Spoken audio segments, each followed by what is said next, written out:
So what I wanted to do this morning start, is at 10:30 I have to bail out because I have a separate meeting. it's okay. You owe me another half hour. Now I'm joking. Good. You know what? A half hour of studying Torah is a good half hour. How about that? That's right. There you go. Good. I'm glad that you could be here.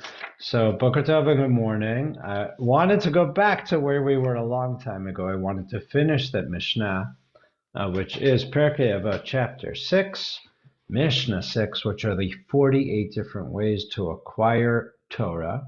And I actually found, while I was on, my class has been on hiatus, I found actually a really interesting resource. I reconnected with a colleague and a friend of mine who happened to be at the conference that was in Colorado at the Wexner conference. He was one of the faculty. He flew in from Yerushalayim, Rabbi Matthew Berkowitz, who works for the seminary and a couple other things. He is a teacher and an artist. You might have his Haggadah. I have a copy of his Haggadah that he created.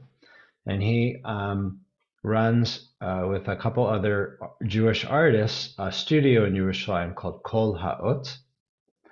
And during the most intense quarantine part of COVID in Israel, they started a project which we're going to look at. It's online, which is they took the exact Mishnah that we're studying and they found 48 Israeli artists. Each of them did a piece on one of these 48 qualities, and they had 48 hours to make it. And then they presented, and they're all, we're going to look at the website, and we're going to go through it. Not all of them sort of translated because it was also an individualized exhibit that they made, like you can make an appointment and go through exhibits. So some of them are, aren't even on the website because they were actually just exhibition pieces, but many of them are art pieces or videos or audio. Some are Hebrew poetry. So Ruth and Judy, you can be the experts to take a look at those, but we're going to look at, just in quickly going through the website, I picked out sort of 15 pieces that spoke to me and the idea of the context of the different ways that we acquire a life of Torah. Okay, having said all that, I still wanted to finish the Mishnah because if you remember, we still, we went a little past halfway, but we didn't finish. So I'm going to pull it up. And who wants to be our teacher, our reader today?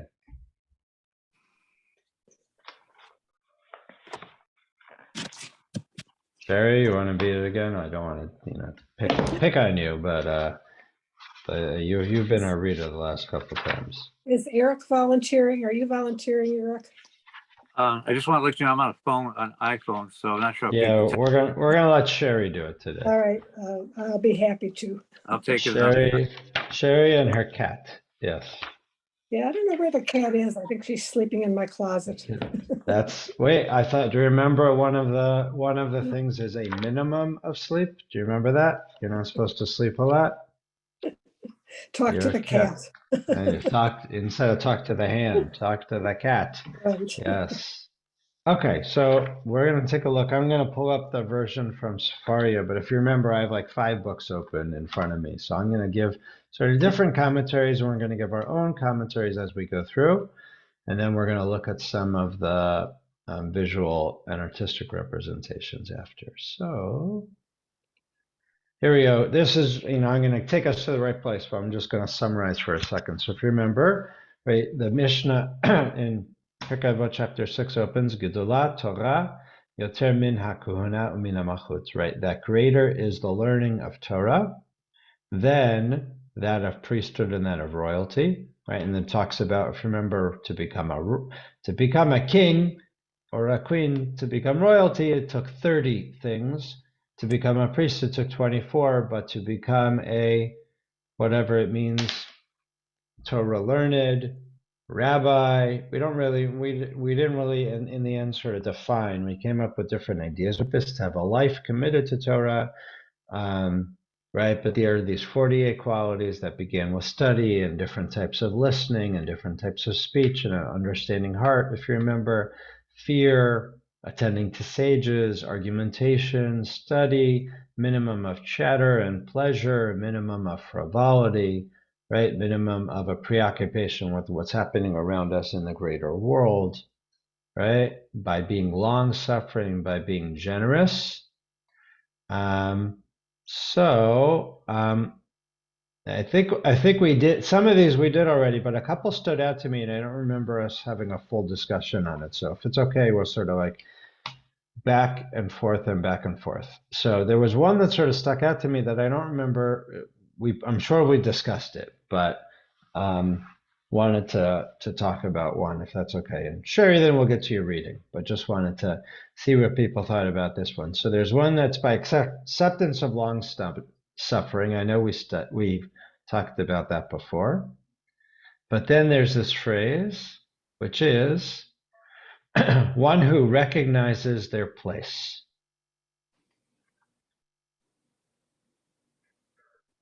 One who recognizes their place. So let me make sure I have the right Hebrew here. Oh, we did talk about it, but yeah. One who recognizes their place. What does that mean to you?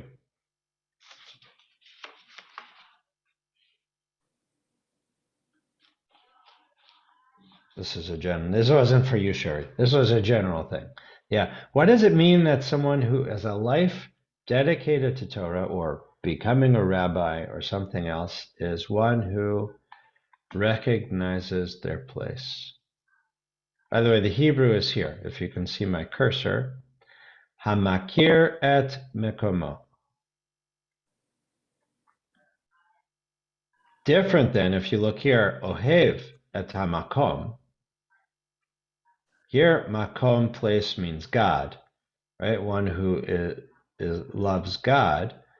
Here, it's one who, makir, is a word about knowing, recognizing. One who knows, recognizes one's place. Where he belongs. Know where you belong. Okay, good. Any other sort of comments, what you think that phrase means?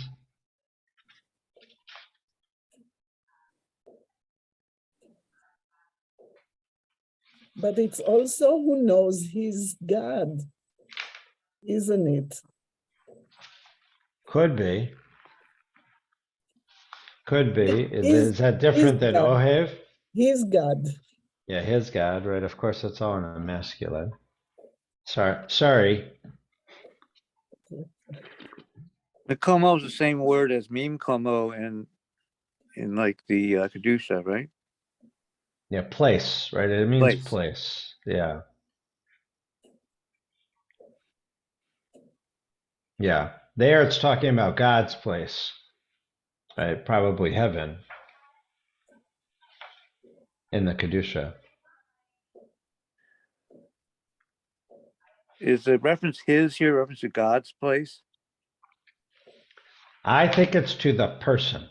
Person. This is to the person, right? This is a Torah scholar or one who acquires Torah or one who's dedicated to Torah, right? Or however or rabbi, however we're sort of defining who the object is or the subject of this entire thing is, right? It's one who recognizes, I'll make it in the plural, their place. In modern usage, it could be a very negative thing. Explain.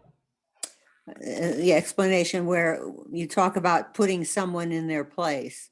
That could be very negative. Right. So you're saying there's a potential to read a negative into here. Mm-hmm. No, but it is the person should know, not that somebody put him at his place. Okay, so if I'll give you, I'll bring in a commentary here for a second. Can I come in with this?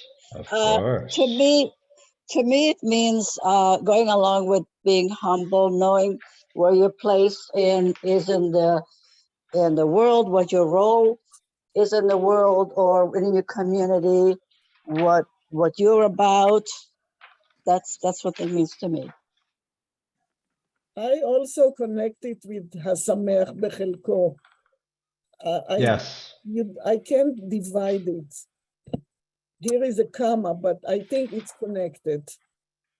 Right. So wait, just to back up, right? Again, this was a list of 48 things. So right. And I just sort of plucked one in the middle of the, we're smack dab in the middle, right? So Ruth is connecting to one that is not immediately before, but a couple before, right? One who is happy with, now we'll just say his, right? No, His it's right portion or their following. portion. No, it's following. Oh, it's the next one after. Yeah. Thank you for correcting me. Yeah. Yes. So I have a translation that says knowing one's place as opposed to recognizing his place.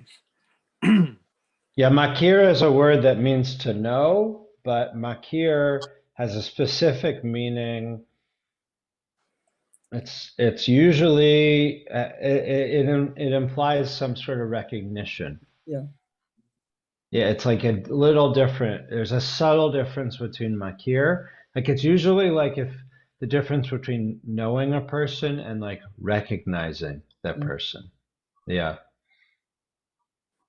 And our Hebrew teachers and speakers can probably define the difference between makir and Yodea a little better than me. Here's another sort of commentary. Does it go with the Yeah. things that follow it? Because the translation, a different one. This is from the Siddur before the one we're using now. It Yeah. says knowing one's place, contentment with one's lot, and guarding one's speech. Those three things may be related. And that's what Ruth was implying. Yeah. That's what Ruth was suggesting, is that this is sort of part of a thing.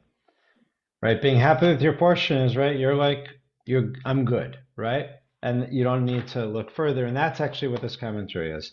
It means that a person should be aware of their status, not speak ahead of one who's greater than them in wisdom, not sit in the place of a superior scholar. They should know who they are and sit in their own proper place.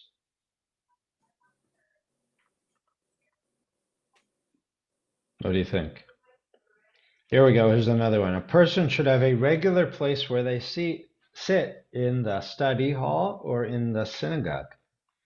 You shouldn't constantly change your place, or else you will be lost. Does that mean having the same seat every week? Ha ha ha. Yeah. No. Oh, yeah. But here's how we get negative again. Here you go. Ready? The Mishnah also alludes to the fact that a person must recognize where their permanent place will be in this world, i.e., the grave. If one is aware of this, they will not be overly complacent and will not seek status or a seat higher than their colleague. Right? Knowledge and understanding of this will increase in their heart, and they'll be more focused in study.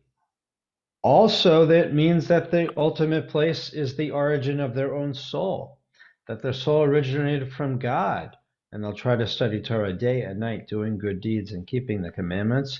Knowing your place of your origin, you won't want to lose it anymore. I'm not sold on any of those, but I just wanted to bring it. What do you think?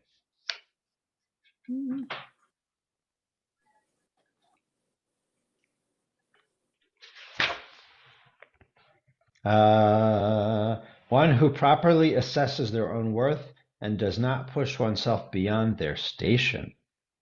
A person knows their qualities as well as their shortcomings. What do you think? I did not read it into that. What do you think?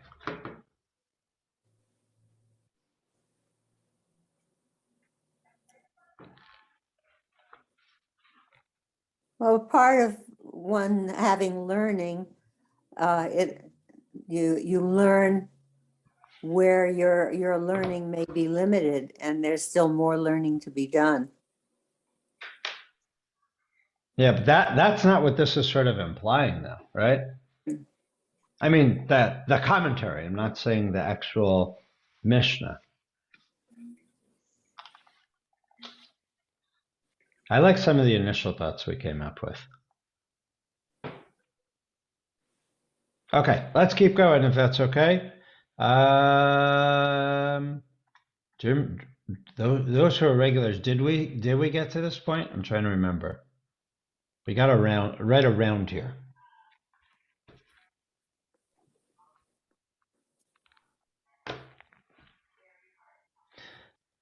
All right, Sherry, I'm going to put you to work. Okay. Let's start with, I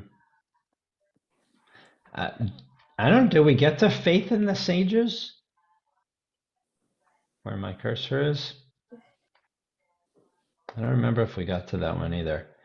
Faith in the sages.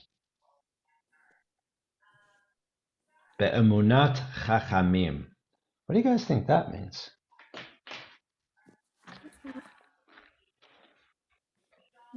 It's all right to recognize that somebody knows more than you do, but absolute faith in that situation, I don't buy into.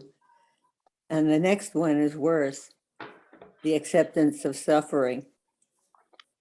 Yeah, it's a problem. Faith, what do you think? Well, who else thinks, what does faith in the sages mean? Well, if you recognize somebody knows more than you do, and you trust them not to abuse that knowledge, then it's good. But that kind of thing can lead to a lot of trouble. Yeah.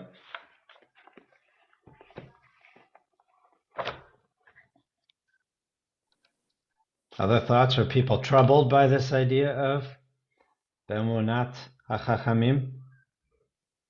Yeah, I find a problem. Can you refer to it as if the Chachamim are more experienced, being knowledgeable, they are more experienced than I am? 100%. We can say it's whatever you want to say. Yeah. Yeah. Yeah. No, I know. 100%. So the question is, does it mean that we have is this a question of sort of blind acceptance? Right. I see what you're saying. No, I Right? don't. The No. essence, so here's one of the comments. The essence of faith in the sages is they are the authentic interpreters of God's word. Mhm. Moses conveyed divine will to the Jewish people. True scholars have occupied that position of authority throughout all time, right? And that, they're sort of carrying it on. One must believe in all the teachings of our sages since they were given from Moses at Mount Sinai. Right? Is that a little potentially problematic? Right? Accept their pronouncements even when they are beyond our grasp. No, I find that worrisome. Yeah, maybe our sensibilities are a little bit different, right? Our pluralistic ideas are different. The conservative movement itself is sort of like a balance on this, right? Mm. Right, we have, I know many of you have studied in our other classes where we dealt with the halachot and the laws and the tshuvot, right, and the different things. And right, there's this panel of expert rabbis, 25 expert rabbis that deliberate and sort of decide, right, how conservative Jewish practice is today based on our understanding of interpretation of laws, right? I mean, the question is that, even if we say that, what about that? Be'emunat chachamim for the conservative rabbis that are making these rulings for our movement. I mean, if you look at the way the Committee on Law and Standards works in the conservative movement, they come up with multiple opinions about the same thing. So, I mean, it's kind of hard to say that you have faith in them when they can't come up with a decision, with a single decision. So a pluralistic decision that is a yes and both. Yes. This is right and that's right also. Elu ve'elu. That's what I just said. I just couldn't remember it. Right. That's a very that's one of our cliches.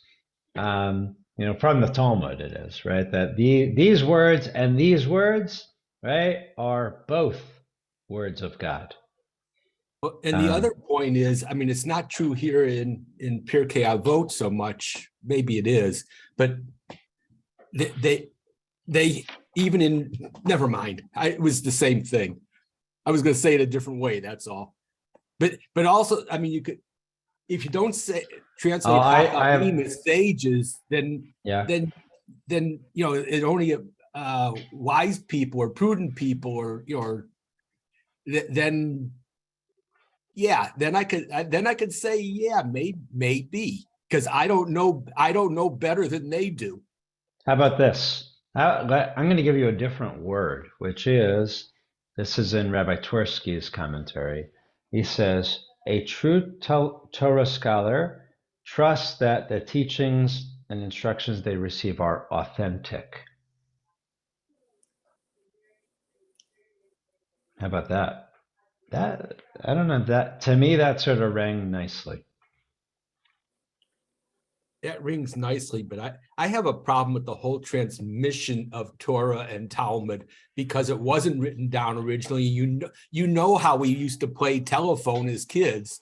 It didn't make it. It didn't make it for 5 minutes, let alone 5 centuries or 5,000 centuries. Oh, I always understood it as the essence. The essence, but maybe not the verbatim words. Well, I mean, you don't even have to look past Deuteronomy, where Moshe changes everything around. Now, Ron, you're giving me my whole shtick on what conservative Judaism is. Tradition and change.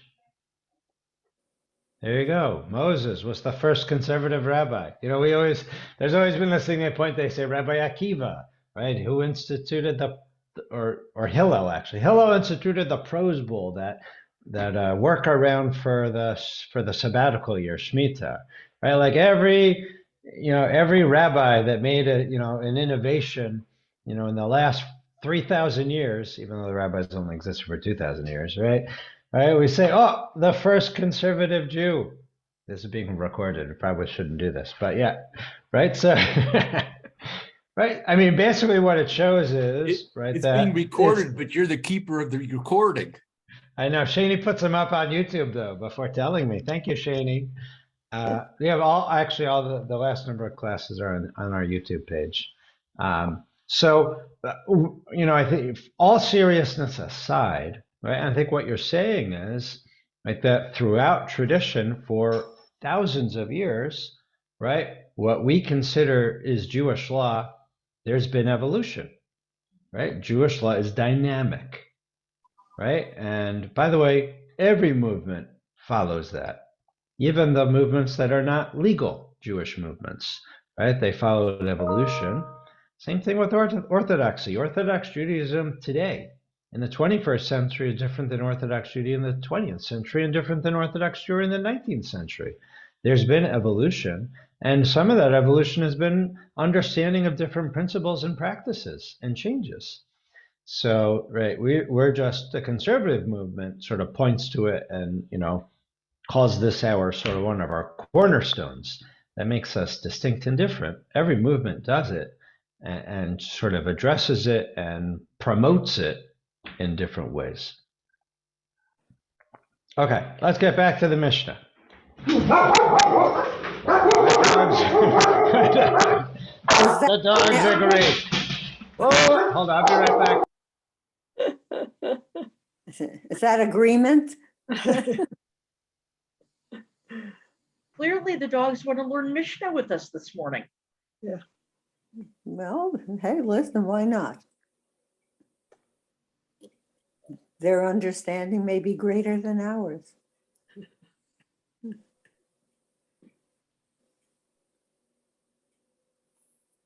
We have to get your cat back in. She'll have something to say. I don't know where she is. I went out for a walk this morning. I came home. I haven't seen her since.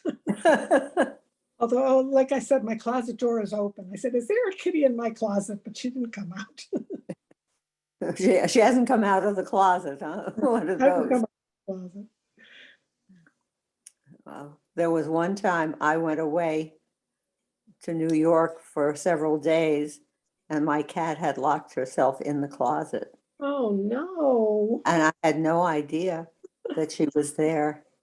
And then when I came home, I found her. Amazingly, she survived. Yeah, that's pretty bad. Yeah, I'm going to be away for a couple days, and I'm thinking about leaving her extra food and extra water and put out a couple more I dishes. had all the food and the water out, but she Well, couldn't get. Yeah, fortunately, my doors are all folding doors, so Oh. she can't lock She herself could in. manipulate them. Yeah. Oh, good. No, mine was just a standard door. Yeah. I felt so awful. Oh, sure. Okay, sorry about that. We're back. Sorry, my dogs got a little excited. Had a workman working here, and they sort of like broke down the doors. Oh, Okay, in excitement. Okay, we're going to get back to the Mishnah. Okay, Sherry, if you can help us. Yes. Okay, so we said, right, one who recognizes their place, one who rejoices in their portion. You can go ahead.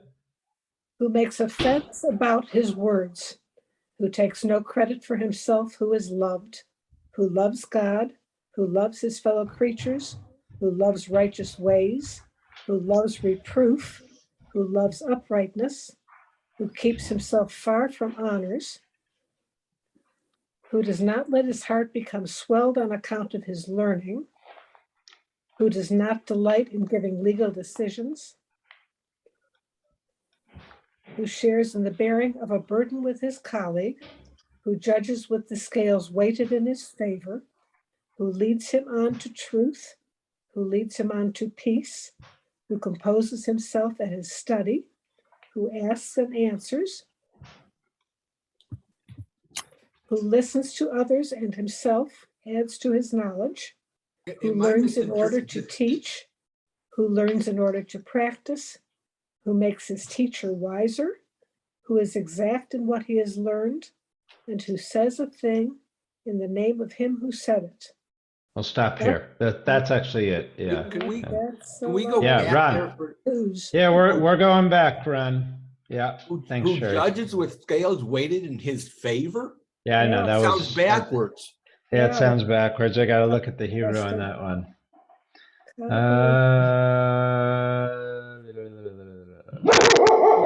my dog. Sorry. Well, school starts in 2 days. They'll be gone.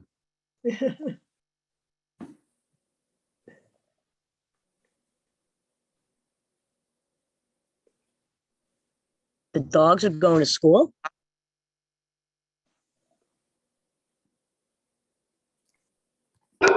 Okay, sorry about that. Okay, Dog school? dog school. Tell me about it. Okay. Did we find what the Hebrew was for that yet?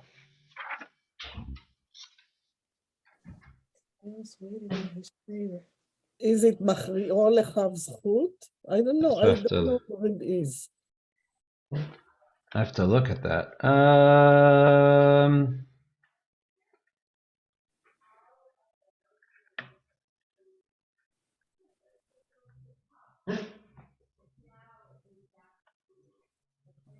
All right, how about Ron when we get there? I want to do some of the other ones first. We'll get there, okay? Higher than that, higher. Machri'o lechav zchut, I think. נושא בעול עם חברו. Keeps himself far from honors. This is the one about not letting his heart get swelled, right? One who... One more line, מכריעו לכף זכות. I guess, I don't know where it is. Yeah, I'm not sure. My dogs don't like it either. Giving one's fellow the benefit of the doubt is the translation here. Even if one is a prominent person and feels that others treat them disrespectfully, he should give them the benefit of the doubt, forgiving them immediately and not holding it against them. Yeah, I think the translation's wrong? It's awkward. Machriya lachapschut, right? Yeah, Right? Is guess. this to bend? What's machriya? It- We need our Hebrew speakers no, here. I'll have to check it out. I didn't pull my dictionary off. That's upstairs. The dogs. Should I send the dog up to get it? Yeah, yeah. Let's see. Tips There's a his dog, friend's yeah. scales to the side of merit. Yeah, tips, yeah. Tips his friend's scales. So this is the opposite, right? Tips his friend's scales to the side of merit, Yeah, right? When your compassion, well, this is one commentary, right? When your companion vacillates between good and bad, right? Prevail upon them to take a positive choice, or you instantly accord your friend the benefit of the doubt. Ron, we found a mistake on Safaria. Gotta. You probably a subscriber. You can probably go in and fix it. I am a subscriber. You got it. Don't leave home without it. All the Jews that's fit to print. Okay. All right. Well, I wanted to go back to some of the earlier ones that were sort of stood out for me because I know Sherry read a lot. Remember, there are 48 total. Okay. Rejoicing makes offense about his words. What do you think that means? And sorry, it's masculine here. Thinks about the difference between intent and impact. Somebody might have a good intent, but they have to be sensitive to how their words could impact the listener. Or another way to say that is that they can't be misinterpreted. Yeah. It's hard, I mean, right? Mhm. Think about how much misinterpretation happens.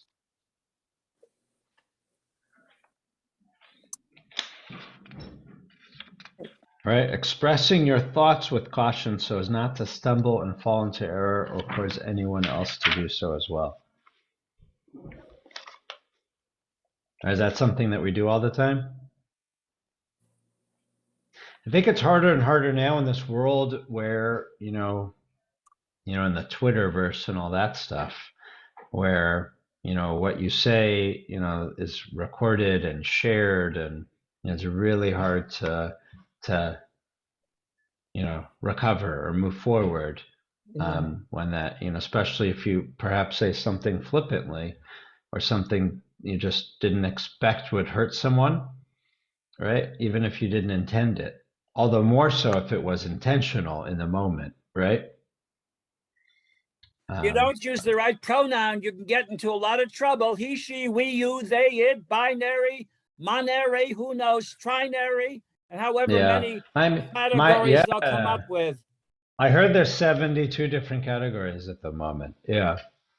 I know you can make your connection with the 72 names of God, but yeah, I hear there's 72 gender categories at the moment.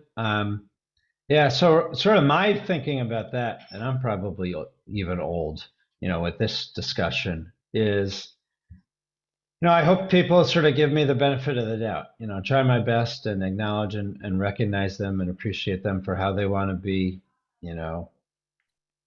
understood and, talked about, and that if I make a mistake, that they'll give me the openness to, sort of accept it as a learning process. I hear you, Elliot. All right. My question is, does Hashem have certain standards, and have we violated those standards? I don't seem to get clear answers to that. Regarding what? Regarding gender and we'll talk. Yeah, gender's a larger gender, or is gender assigned by Hashem?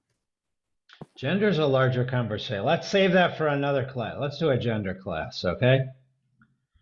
It's complicated. Yeah. We have to be of a certain gender to attend, or no. Okay, just checking. No. Okay. No, like they're actually. I think we looked at that at some point, right? There actually are, the Talmud recognizes 8 genders.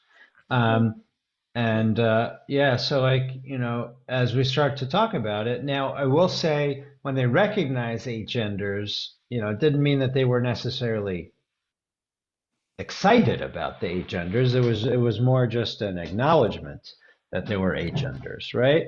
And it was classifying, and in particular, they were looking legalistically as, obviously, if you know how many commandments are there in the Torah? 613. 613. 613, right? But I don't know if you know, or we've talked about this before. It is impossible for everyone to fulfill the 613 commandments. Some are just for men. Some are just for women. Some are for Kohanim. Some can only be done in Eretz Yisrael, in the land of Israel. Some can only be done during war, right? Like you go down the list, You right? left So out the big one. The big one Yeah, is which- some can only be done when you have a temple. some can only do. That's a big, huge one, right? Some can only be done with the Beit HaMikdash, when you can bring sacrifices and do all the other things, right? So, as one of the first things I said was like some of them are based on gender, right, and are gender specific, right? So the rabbis are talking, and want to know. That's the first question with gender, is like what laws apply to you based on your gender, and then there's a question also there of, again, I want to be careful. This was very ancient thinking, sort of competencies and other things. So Put a yeah, fence around your words, Rabbi. Yeah, as I said, right. This was different times, long time ago. Okay, let's get back to this. What do you think this means? One who, well, takes no credit for himself, obviously is, right. This is that's actually a very Eastern idea of sort of, removing yourself, lowering your ego, right? A person who is loved. What do you think that means? Like that a Torah scholar should be loved. It's an Appreciated. interesting word. Yeah, it's an Appreciated. interesting word though, right? Well, that's, again, you're trying to command a feeling, which is not a practice, it's a feeling. Mhm. Well, here's not a command. These are like the ideals that a person should strive to be in order to achieve a certain place. Now, I will say, like, if you look in the Hebrew, and it's in the English also, there's a play on these. These are all like love things, right? It's ahuv, ohev, ohev, ohev, ohev, ohev, ohev, right? So it's right, one who is loved, one who loves, one who loves, one who loves, one who loves. So there's like there's a repetition here. But why do you think the opening one is, and by the way, this is the opening, this long Mishnah, which has the 48 qualities, is usually broken into 2 parts just because of like spacing wise.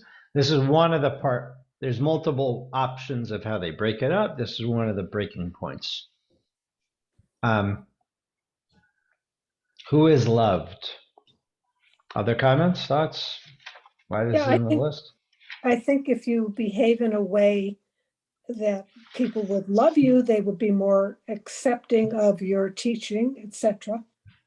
100%. To whom do you go for the evaluation? That's the question. Go to Republicans about their perception of Trump, or the Democrats about Biden? Who votes for whom? How do you assess that? It's a good question, right? Who do you want to be loved by, and how do you then get the title of being loved? Again, I'm not talking politics here, right? Because you can apply it any way and every way, right? Do I want to be, God forbid, loved by white supremacists? No, I mean, I don't want them to hate me, but I don't want to be beloved by them, right? Ask a mother if people love her child. All right. I just think it's interesting that they open as like this, someone should be beloved, Yeah, I'll take it in a sort of a simplistic reading, right? Which is that you should strive to be a person who is admired. I think that's what Lynn said in the opening, sort of our first comment, right? It's a person who can get along with everyone, right? Since everyone likes him, all will want to be their student and be their teacher, right? We should be a person that strives to get along with everyone, right? And also one who is beloved, right? Based on how we live our lives, how we conduct our lives, what we do, how we act, how we speak. Could we have just said that instead of 48 different qualities? Could we just have said ahuv, that you should strive to be a loved person? What do you think? Does that encapsulate a lot of these things?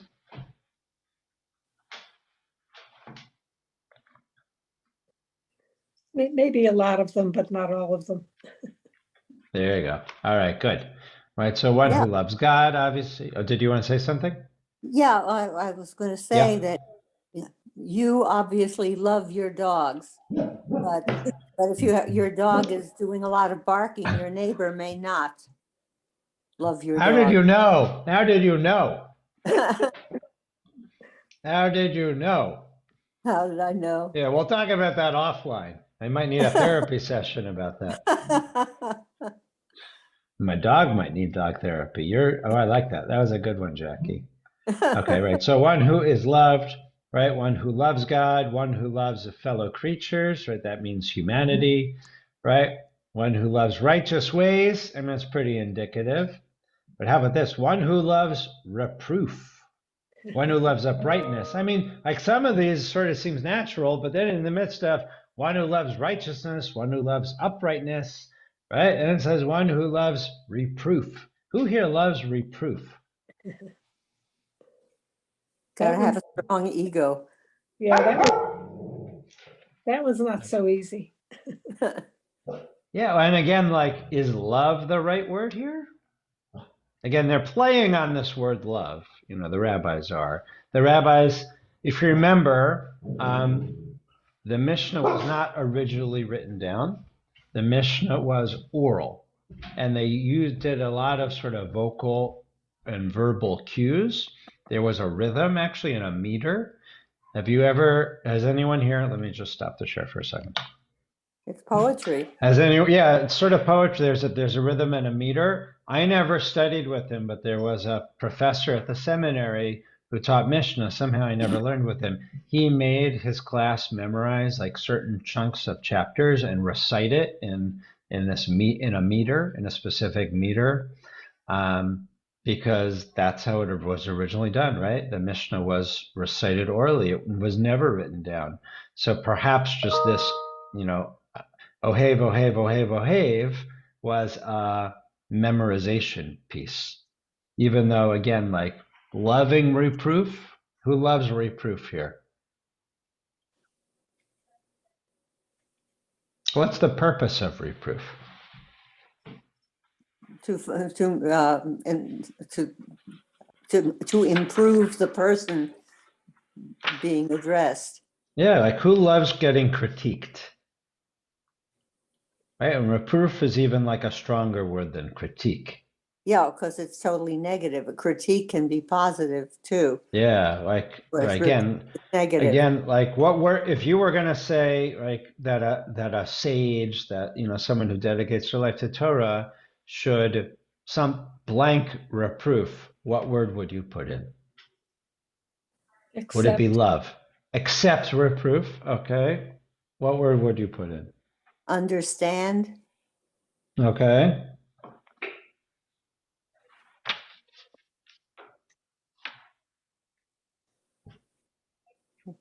In my teaching, a lot of my teaching was based on critique. Work was put up and we critiqued the work. This is you as a teacher, not a student, correct? I had it plenty as a student as well. Okay. Did you love it? No, I tolerated it. Yeah. Here's one of the commentaries, right? It says love because it means that you should gratefully accept the remarks of your critics. Well, I always prefaced my critique sessions with the fact that critiques were given in a spirit of improvement of one another. That's actually there's another commentary I'm looking at right here. It says exactly that. Right? You shouldn't be angry because when you get corrected, right, you should like that person all the more so because it will help you be better yourself. Yeah, that was the burden of. They're really critiquing me today. I have a rough crowd. I should say so. Oh my I think you have to goodness. feed them beforehand. Rabbi, what's Yes. the Hebrew word that you are discussing? I don't know where it goes. It's either Ohevet HaTochachot is one version. I have to see what the version I is. see. Okay, I couldn't find the Mishnah. Yeah, okay, thank you. Ohevet HaTochachot. Right, again, if you know traditionally what's Tochachot, if you hear the word, what does that mean to you?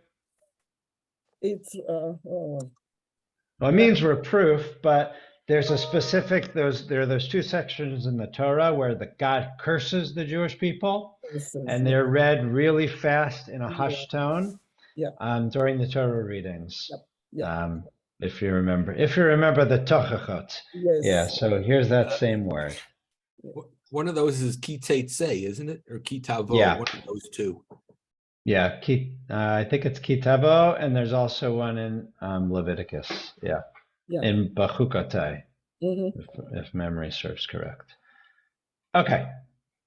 We do want to finish this at some point. Okay.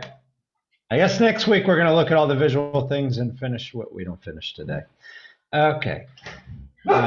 Who loves uprightness? Again, some of this is pretty I'll just look at the Hebrew. Mitrachek min hakavod, right? Who keeps oneself far from honors. Okay, so this is another version of humility. Velo miges libo betalmudo, right? Does not let his heart become swollen on account of his learning. Yeah. Just another humility thing. It is. The one who keeps himself from honors, could that have led to why charity should be anonymous? And you shouldn't have your name on buildings and things like that? It could be. It could be. Right. Remember, I like that a lot. That's a part of it. Here they're specifically talking not about not how to be a generous person, how to be a Talmud, a student or a rabbi or whatever else. But yes, It's to emphasize humility. when a person studies Torah, they should not do so in order to be honored and called rabbi, or so that people will stand up out of respect for them. It should be l'shem hashamayim. It should be, just for the sake of avoiding all praise for one's scholarship, since it is not for the sake of one's reputation that they study, but for the love of Torah. But I do like what your connection that you said, Ron, with the idea of anonymous. I'm not sure where the original source that anonymous charity is the most important. I have to look if it's. I know obviously Rambam, Maimonides, teaches it. I don't remember if it appears in the Talmud or not, to be quite honest. I thought it was someplace in Pirkei Avot, actually. I might be wrong. I'm not sure. And I don't, this is I don't remember. Yeah. I know Maimonides obviously has it as his highest, form of charity. In the Mishnah Torah, I don't remember if it's in Pirkei Avot or not. Okay, one does not let his heart become swollen on account. It's an interesting. If you remember, again, there's some alliteration here. We haven't had it in a while, but in the beginning there were different types of hearts. If you remember, there was, and I'll just scroll to the top for a second. Right, there was an understanding heart and an intelligent heart. There's actually some other hearts here too. So it's interesting, now we get this heart imagery too. And, right, don't have a swollen heart, right? Again, this is not for cardiologists talking about an enlarged heart.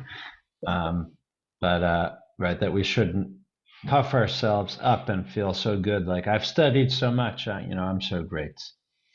Okay, where were we? This is hard to find our place. One who does not delight in giving legal decisions. Okay. One who shares in the bearing of a burden with one's colleague. What do you think about that?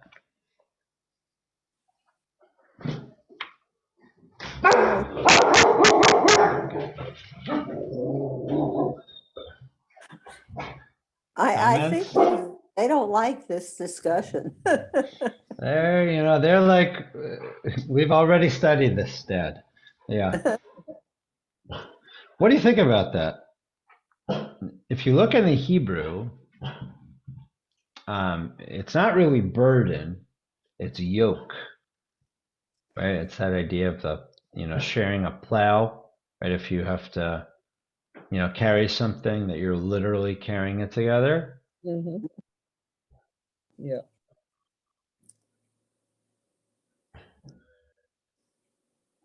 Well, it depends on the circumstances where somebody is in a position to be helpful. Mm-hmm. And I think in terms of that's best done in a marriage where the partners in a marriage help each other bear burdens together. Great. Remember, this is like the original intention of this mission is how to become a rabbi or a Torah scholar, right? And here, chaver probably means like your colleague, right? So, noseh, lift up. Yeah, go ahead. I was going to say it's like one teacher can't know everything and teach everything. One teaches Mishnah, one teaches Talmud, one teaches trope. You don't have to do all three. Mm-hmm. I like that. Here, at least one of the commentaries I'm looking at talks about actually caring about the well-being of your colleagues, not just the learning of your colleagues, right? Making sure they have, if they need any personal or material financial assistance, like, it says, ever moved by the suffering of a friend, right? You should provide any assistance your colleague needs, as well as sound advice and proper guidance. One of those things could be not to deprive yourself of sleep. Even though they said a minimum. Yeah. Well, a lot of these are sort of competing values. Exactly. Yeah, there's a lot of competing values here. Okay. Actually, if you take I think it's four of them. If you take them together instead of separately, doesn't delight in giving legal decisions and shares the burden with a colleague, that means you don't have to make the decision on your own.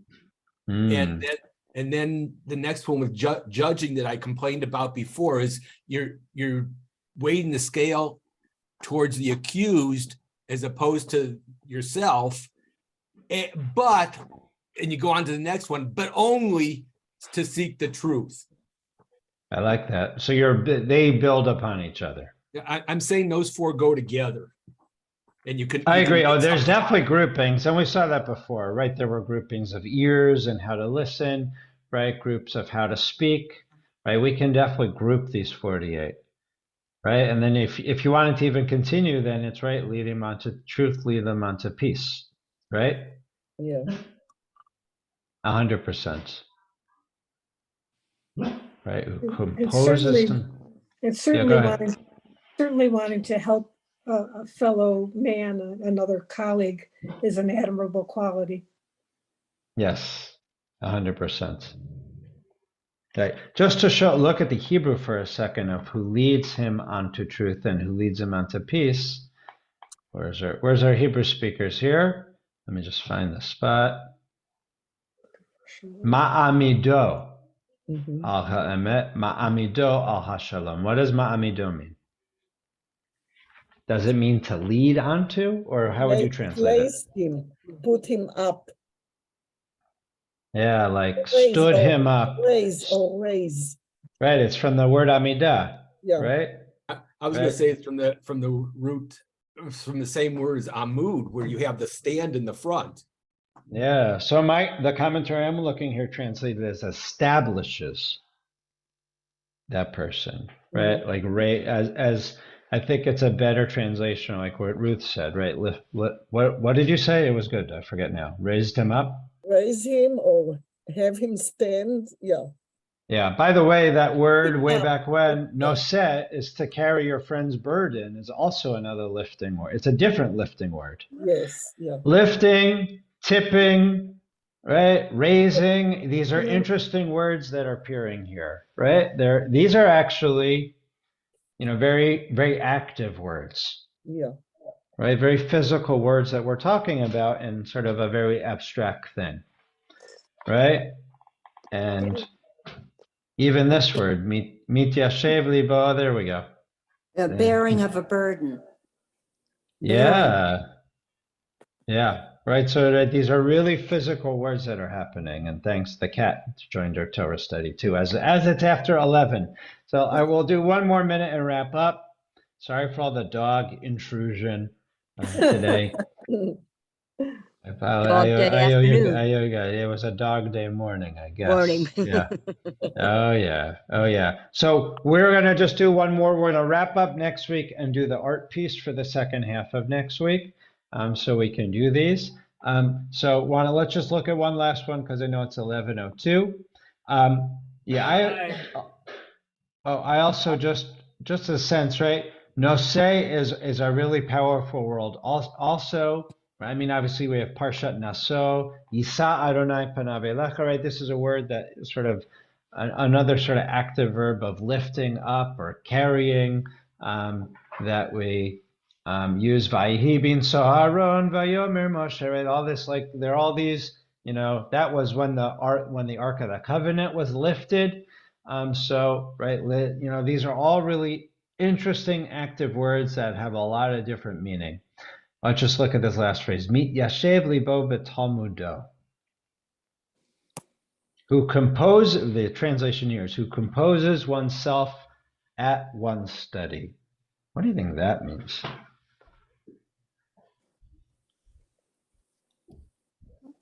Well, it would mean somebody who's ready to accept studying, who is not distracted with other things.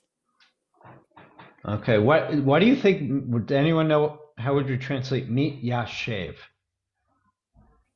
There is an expression in Hebrew, Yishuv Hada'at.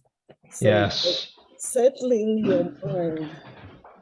Right. Yoshev is to sit or to be settled, like yeshiva, right? Right. So it's to be settled, right? Libo, right? That your heart is sort of settled. Bitamudo. My translation says concentrating on one's studies. Yeah, because we're going to get there. If you remember, for the Bible and the rabbis, lev, heart, sometimes meant mind. Mm-hmm. Where versus kishkes was more emotional. Kishkes was emotional. Libo was more intellectual. Right. So this is settling your mind on your studies. Right. I'll tell you, right. Whose mind is settled in their studies, his studies display a calm and regular method as opposed to impulsive and sporadic. That's one of my commentaries I have in front of me. Here's another sort of a translation that takes in commentary. This is a person who is self-reflective. Right? When one is confronted with a question, they don't assume that their scholarship is great enough to give a quick answer. Rather, they contemplate the case and only then gives them an answer.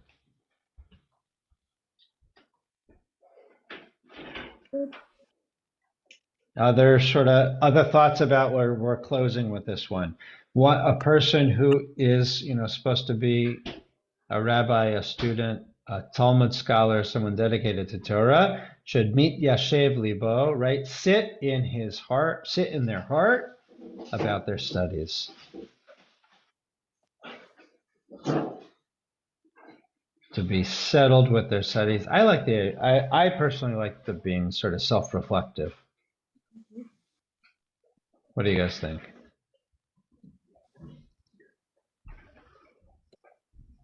I kind of think that it's to be in the moment, not be distracted by other things. I have a commentary here that says learns cautiously and not with excess haste. That's good. Yeah. I like that. Yeah, this is good. Or with dogs barking. Yes. It's not cramming. You're not cramming. You're really, absorbing what you're studying. Yeah, here's another sort of commentary, right? That an eminent Torah scholars deliberated and rethought, right, what they had studied before so that they can understand it even more deeply. That was bad English because I was reading something, but I was saying it better. The book didn't say it better. And I didn't say it better either.